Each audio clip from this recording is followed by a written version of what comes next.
Hello दोस्तों, welcome to my YouTube channel DK brothers. आज का हमारा वीडियो का टॉपिक है करंट रेपो रेट के बारे में, और रेपो रेट क्या होता है उसके बारे में हम जानने वाले। अगर आप मेरी चैनल पे नए हो तो मेरी चैनल डीके ब्रदर्स को सब्सक्राइब करो। ऐसे इंफॉर्मेटिव वीडियो मेरी चैनल पे आपको मिलते रहेंगे। कंटिन्यू करते हैं। सबसे पहले मैं आपको बताना चाहूंगा कि रेपो रेट होता क्या है। Repo rate is a repurchasing agreement और रीपर्चेजिंग ऑप्शंस। वो एक इंटरेस्ट रेट है जिसको डिसाइड करता है रिजर्व बैंक ऑफ इंडिया, और जो भी कॉमर्शियल बैंक को in exchange of the securities जो भी मनी देता है उसके लिए जो रेट डिसाइड करता है वो रेपो रेट बोलता है। मींस जब भी कोई banks commercial banks reserve bank से पैसा लेती है तो उसका जो इंटरेस्ट लगाता है उस इंटरेस्ट को हम इन शॉर्ट रेपो रेट बोलते हैं। रेपो रेट की अगर बात करें तो जब भी कोई कॉमर्शियल बैंक अगर आरबीआई से कोई पैसा लेने जाएगी तो आरबीआई उनके पास से जो इंटरेस्ट लेगा, समझो अगर 6% वो बोलेगा कि मैं आपसे रेपो रेट लेने वाली हूँ, तो उसके हिसाब से जो कॉमर्शियल बैंक है वो उसके कस्टमर्स से उस हिसाब से इंटरेस्ट लगाएंगे। अगर वो 6 की जगह पे 6.5% करेगा या 6.6 करेगा तो वो पैसा उनको कहीं ना कहीं महंगा पड़ने वाला है। तो जो भी कस्टमर वो कॉमर्शियल बैंक से पैसा लेने जाएगा उसका वो रेट बढ़ाएंगे। मीन्स हमारे लोन्स जो है, होम लोन्स है, कार लोन्स है, वो कहीं ना कहीं बढ़ती हुई दिखाई दे जाएगी। तो जितना रेपो रेट कम है उतना अब कस्टमर लेवल पे कहीं ना कहीं प्रॉफिट है। रेपो रेट्स जो है वो मार्केट में लिक्विडिटी और इन्फ्लेशन को कंट्रोल करता है। ये क्या है, सेंट्रल बैंक और कॉमर्शियल बैंक के बीच में एग्रीमेंट होता है to repurchase the security that is predefined price पे होता है। ये जब बैंक्स मार्केट में शॉर्टेज होता है फंड का और उनको कुछ लिक्विडिटी मेंटेन करने के लिए पैसा चाहिए, तब वो आरबीआई से ये पैसा उठाते हैं और वो कंट्रोल करने के लिए रेपो रेट डिसाइड करते हैं।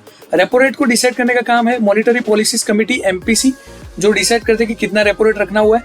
अभी करंट में आप देखोगे तो हमारा जो रेपो रेट है वो 6% है, बैंक रेट है वो 6.5 है, 3.35 रिवर्स रेपो रेट है, और मार्जिन स्टैंडिंग फैसिलिटी 6.25।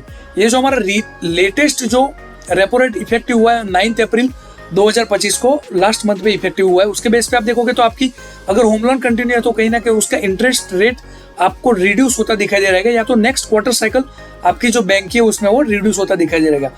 अभी हम जानते हैं कि रेपो रेट कैसे वर्क करता है। तो जैसे मैंने प्रीवियसली बताया कि रेपो रेट जो है वो central bank of India to control the flow of money in the market वो डिसाइड करता है इन्फ्लेशन के बेस पे। Increase repo rate denotes the bank वो बोरो दिस मनी, जो भी बैंक वहां से पैसा लेती है उसको वो पीरियड में सेंट्रल बैंक को ज्यादा पे इंटरेस्ट करना पड़ेगा। रिवर्सली जब भी वो रिड्यूस होता है तो कहीं ना कहीं उसको रिड्यूस होता है। Similarly the repo rates are decrease in case of the recessions. Inflation बढ़ता है तभी वो रेट बढ़ते हैं, रिसेशंस के केस में वो रिड्यूस होता है। अब ये कैसे कैलकुलेट करती है, तो आरबीआई का जो, जैसा मैंने प्रीवियस में बताया कि आरबीआई इसको रेगुलेट करती है और रिसेशन और इन्फ्लेशन के बेस पे वो रिड्यूस और डिक्रीज इंक्रीज करती है। कुछ हिस्ट्रीज मैंने यहाँ पे कंक्लूड किया हुआ है कि कैसे रेपो रेट इंक्रीज डिक्रीज हुआ है। 9 अप्रैल को लेटेस्ट में 6% डिसाइड किया है, 0.25% वहाँ पे रिड्यूस किया है। मीन्स प्रीवियस में 7 फरवरी को वो 6.25 था, वो भी रिड्यूस किया हुआ था प्रीवियस का जो 6.50 था। अगर आप पूरी ट्रैक हिस्ट्री देखोगे तो लास्ट 6-7 साल में सबसे लोएस्ट जब कोरोना का टाइम था 9 अक्टूबर 2020, वहां पे वो कहीं ना कहीं 4% था।